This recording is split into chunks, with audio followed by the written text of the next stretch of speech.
जुड़ गया है। कीस्टोन रियल्टर्स के चौथी तिमाही के जो नतीजे आए हैं उसके मुताबिक अगर देखा जाए तो आय में 136% की बढ़त दर्ज हुई है। प्री सेल्स की बात करें 78% की बढ़त यहाँ पर दर्ज हुई है। हालांकि मुनाफे में 60% की गिरावट भी आई है। ग्रोथ और आउटलुक को लेकर तमाम तरह के सवाल हैं। कंपनी के CMD वुमन रुस्तम ईरानी हमारे साथ जुड़ गए हैं। स्वागत है आपका हमारी इस खास पेशकश में और नतीजों पर ही विस्तार से बातचीत होने वाली है। और प्री सेल्स और कलेक्शंस की हम बात करें तो ये तो हेल्दी दिखाई दे रही हैं। कुछ यहाँ पर स्लिपेजेस है, करेक्शन ईयर ऑन ईयर अगर हम देखें, और साथ ही पैट में एक गिरावट दर्ज हुई है और काफ़ी उल्लेखनीय गिरावट है ये बताएं कि जो स्लो डाउन है कलेक्शंस में, इसको लेकर क्या ट्रिगर्स हैं, क्या फैक्टर्स हैं जो काम किए हैं, और ओवरऑल प्रॉफिटेबिलिटी पर जो इम्पैक्ट पड़ रहा है उसे आप आगे कैसे सुधारेंगे अब? तो पहले तो बड़ा बड़ा धन्यवाद, आपने मुझे इस शो पर बुलाया।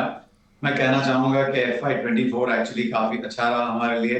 हमने 2266 करोड़ की प्री सेल्स की है और करीबन 2203 करोड़ की कलेक्शंस की है। ये दोनों इज रफली अराउंड 41% और 18% higher than the last year. हमारी गाइडेंस प्री सेल्स की करीबन 25% की थी, लेकिन अभी 41% हो गई। I am very happy with जिस तरह के सेल्स हुए हैं और टीम ने जितनी मेहनत की है उसका उनको फल मिला है। आगे चल के मैं आपको बताना चाहूंगा कि ऑपरेशनल कैश फ्लो जो एक बहुत इंपॉर्टेंट मेट्रिक होता है रियल एस्टेट कंपनीज के लिए, हमने 643 करोड़ की OCF की है इस साल की, जो करीबन 40% हाई है फ्रॉम द ईयर अर्लियर। हमारी कंपनी ने नए एक्विजिशंस जो किए हैं वो करीबन 10 नए प्रोजेक्ट्स की एक्विजिशंस किए हैं जो करीबन 4.1 मिलियन स्क्वायर फीट के नए प्रोजेक्ट्स लिए हैं। और इसमें से 10 प्रोजेक्ट्स में से 7 जो प्रोजेक्ट्स हैं वो हम जिसे मिड मास और एस्पिरेशनल कैटेगरी कहते हैं उसमें हुए हैं। मिड मास जैसा आपको कह दूं जो 1 से 3 करोड़ की है, एंड एस्पिरेशन जो 3 से 7 करोड़ के घर होते हैं उन्हें हम इस तरह से डिफाइन करते हैं। तो 7 प्रोजेक्ट्स करीबन यहाँ पे इन दिस कैटेगरी हमने उठाए हैं। हमारे नए लॉन्चेस जो लास्ट साल हुए वो करीबन हमने 1 प्रोजेक्ट पर क्वार्टर का गाइडेंस दिया था, उसकी जगह पे हमने 6 प्रोजेक्ट्स किए। करीबन 1.68 मिलियन स्क्वायर फीट लॉन्च हुए हैं लास्ट ईयर में। और आपको इसमें बेस्ट बात बता दूं कि करीबन 22% ऑफ द इन्वेंट्री जो इस प्रोजेक्ट्स के करीबन 650 करोड़ के सेल्स ये नए लॉन्चेस में से हुए हैं। हमारी डेट आउटलुक भी काफी अच्छी है।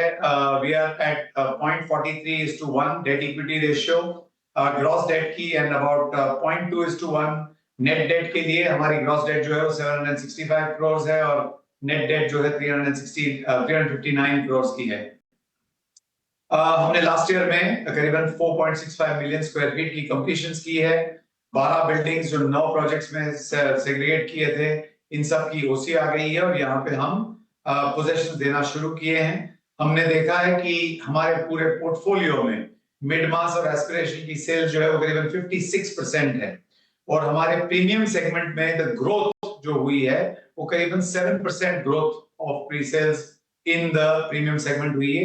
प्रीमियम सेगमेंट जैसे आप जानते हैं मुंबई MMR में काफी जोरदार है और ये हेडलाइंस ग्रैबिंग रहेंगे इनके, और इस कैटेगरी की ग्रोथ आगे चल के आज तक हम जो मार्केट्स को सर्व कर रहे थे वेस्टर्न सबर्ब्स, बांद्रा वगैरह, अभी इसकी मार्केट बढ़ते बढ़ते सूबों में जाएगी because of the infrastructure development जो मुंबई सिटी का हुआ है।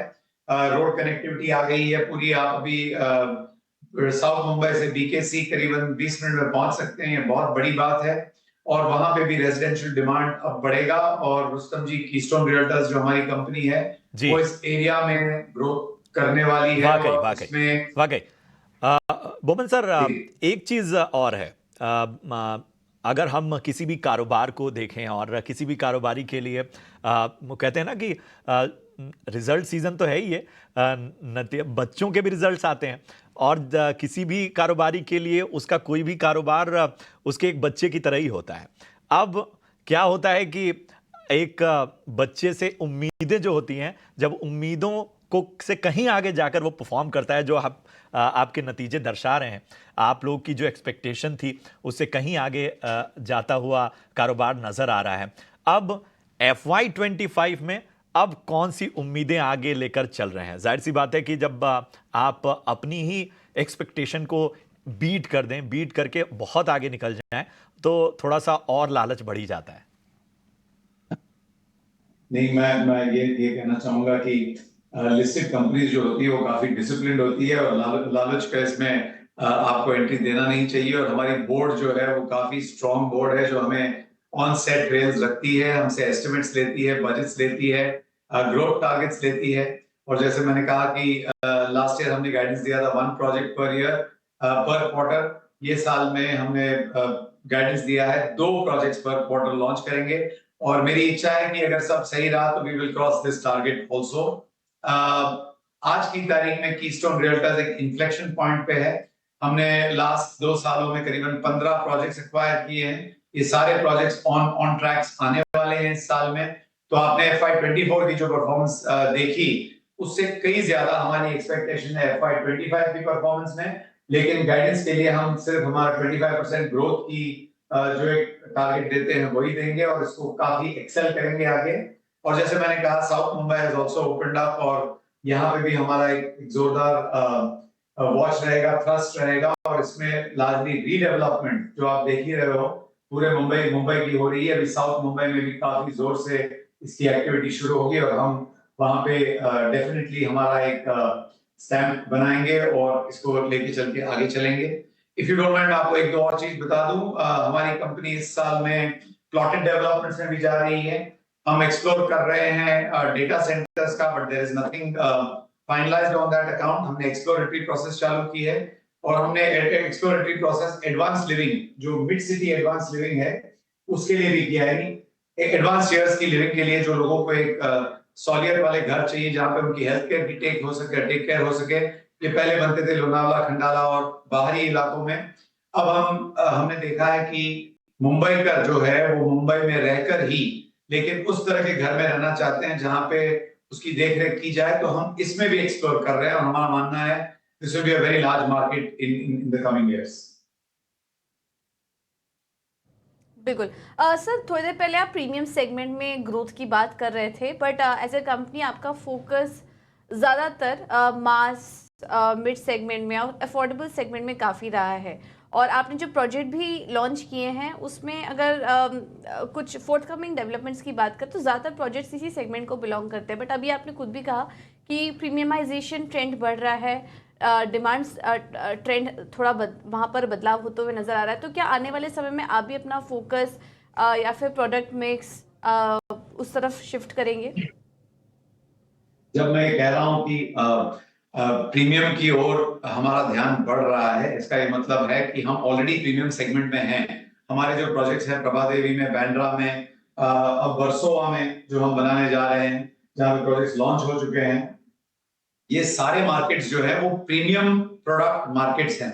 जहां जहां हमें सी व्यू मिलता है या लार्ज ग्रीन व्यू मिलता है, ब्लू और ग्रीन व्यू जिसे हम कहते हैं, गार्डन के सामने घर बने तो ग्रीन व्यू कहते हैं उसे, वहां पे बड़े बड़े घर अच्छी तरह से डिजाइन और डेवलप किए जा रहे हैं।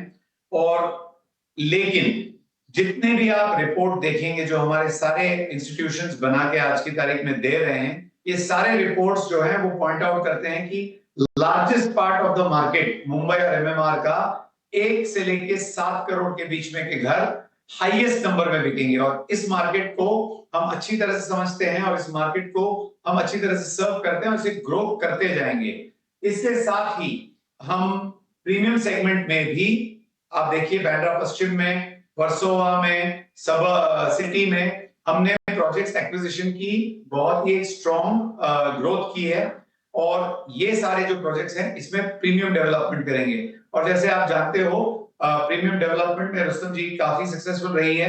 हमारे 3 प्रोजेक्ट्स जो हैं वो मोस्ट रिनाउंड प्रोजेक्ट्स हुए हैं, whether it is in the Juhu upper Juhu area या खार एरिया या बांद्रा ईस्ट एरिया। तो यहाँ पे हमने घर जो बेचे हैं करीबन एनीवेयर फ्रॉम लेट्स से 25 crore all the way up to 100 crore के भी घर बेचे हुए हैं। और हम ये मार्केट को भी अच्छी तरह से समझते हैं और उसको आगे और ग्रोथ से सर्व करेंगे।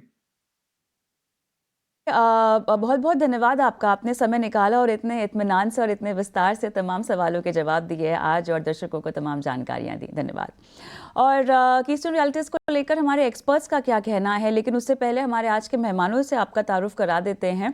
मेरे ख्याल से उनका एक इंट्रोडक्शन रह गया। हमारे साथ आज तमाम सवालों के जवाब देने के लिए खास मेहमान के रूप में हेंसेक सिक्योरिटीज़ के महेश ओझा और एंजल वन की स्नेहा सेठ हैं। आप दोनों का ही स्वागत है इस खास पेशकश में और लंबा इंतजार किया आप दोनों ने ही, उसके लिए धन्यवाद। और मैनेजमेंट से जैसा कि आपने सुना, महेश, हमने बातचीत की है और उन्होंने अपने आने वाली तिमाहियों से लेकर अब की बार जो नतीजे आए हैं उस पर अपनी राय और अपनी इंटरनल इंक्वायरी का डेटा रखा है। अब ये बताइए महेश, कीस्टोन रियल्टीज को लेकर नतीजों के दम पर और साथ ही जो कमेंट्री आपने सुनी उसके दम पर क्या कुछ लगता है, कुछ इनिशिएट किया जा सकता है आपके मुताबिक? मॉर्निंग कविता जी। तो रिजल्ट्स के हिसाब से प्री सेल्स के डेटा काफी अट्रैक्टिव है। यहाँ से भी लगता है कि सेक्टर पूरा जो स्पेसिफाई है वहाँ पे भी एक अपॉर्चुनिटी और सेक्टर के अंदर आगे भी ग्रोथ के चांसेस हाई है। तो यहाँ पे ये एक और मैनेजमेंट ने जैसे सारी चीजें एक्सप्लेन करी है, तो वहां से भी एक लगता है कि यहाँ से भी एक पॉजिटिव मोमेंटम बरकरार रहेगा। और बॉम्बे में जो भी इनका डेटा जा रहा है उसके हिसाब से एक अच्छी ब्रांड विजिबिलिटी है। तो एक टेक्निकल व्यू के हिसाब से भी एक 640 का स्टॉप लॉस लगा के 840 850 के टारगेट इसमें एक्सपेक्ट कर सकते हैं। और ओवरऑल सारी रियल्टी सेक्टर के ऊपर भी हमारा व्यूज है वो पॉजिटिव है। तो यहाँ से लगता है ये आने वाले टाइम में और अच्छा परफॉर्म करेगा। लेकिन फिलहाल के लिए अगर शॉर्ट टर्म देखें तो 840 से 850 तक के लेवल जो है इसके अंदर अपने को देखने को मिल सकते हैं।